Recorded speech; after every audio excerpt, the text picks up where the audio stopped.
of RJ Divide, and I was asked the question, who I most admire. Well, I decided to tell you guys. The person I most admire. In life, there will be many people that you meet during your lifetime. Some you may like and some you may not. Some who are kind and some who are very mean.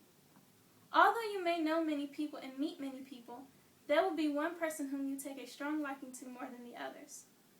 One person who has caught your attention and taken a great interest in ever since your first encounter with each other. Or you may have gotten the chance and opportunity to get to know this particular person and have grown quite fond of them. But whatever the case or reasoning may be, there is someone in your life whom you admire dearly. So now that we have come to this hypothetical statement, I do believe it only fair that I tell you the person whom I admire most in my life. In reality, this person is no person at all. This person is actually the creator of all life existence. This person that I speak of is the ultimate person. This person gives life and takes it away just as easily as I breathe. This person goes by many names, has more admirers than I could count, and has given the most precious and most amazing gift that anyone could give. This person has many sons and daughters, and even though some may stray away from him, he still loves them and they are still his. His love never fails, even when we fail him. He has saved me from who I was and made me new.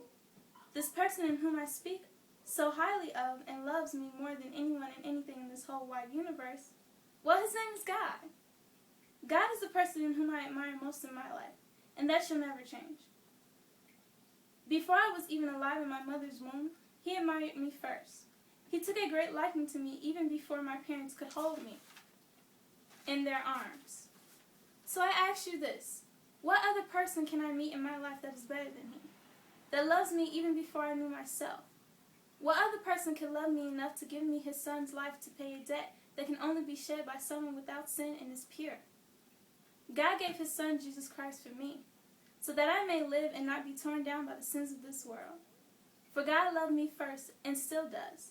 So to show my appreciation, I shall love him now and forevermore. Now the admiration that I have for God took time. You may ask why. Why would it take time for me to admire someone who not only loves me dearly, but also gave his only begotten son's life so that I may live? This question is very simple to answer, and that is because I didn't know God. I just knew of him. Therefore, as I began to have an urge to know who God is, I actually started to do some research on who God is. I picked up the book of life, the Holy Bible, prayed, talked to God as much as I could, and fasted from the things in this world to make room in my life for God. In that moment that I started to do so, God started to change me. He gave me wisdom and knowledge. Not the wisdom and knowledge of this world, but wisdom and knowledge that brings understanding. Wisdom and knowledge that only God can give to a heart that desires his wisdom. God gave me peace, a peace that surpasses all human understanding in every situation. My faith in God increased, and I trust him no matter what happens in my life. He tested me, gave me trials and tribulations so that my trust in him would be unaccountable. He took away all of my sin and pain and gave me comfort and joy in their place. Joy to know that I am victorious and that this war is already won. That God is forever with me and he will never leave or forsake me. So in conclusion to the reason as to why God is the person I admire the most, well, that's because once you meet him in your life for yourself and grow a relationship with him, you have no other choice but to admire God. For God truly changes you inside and out.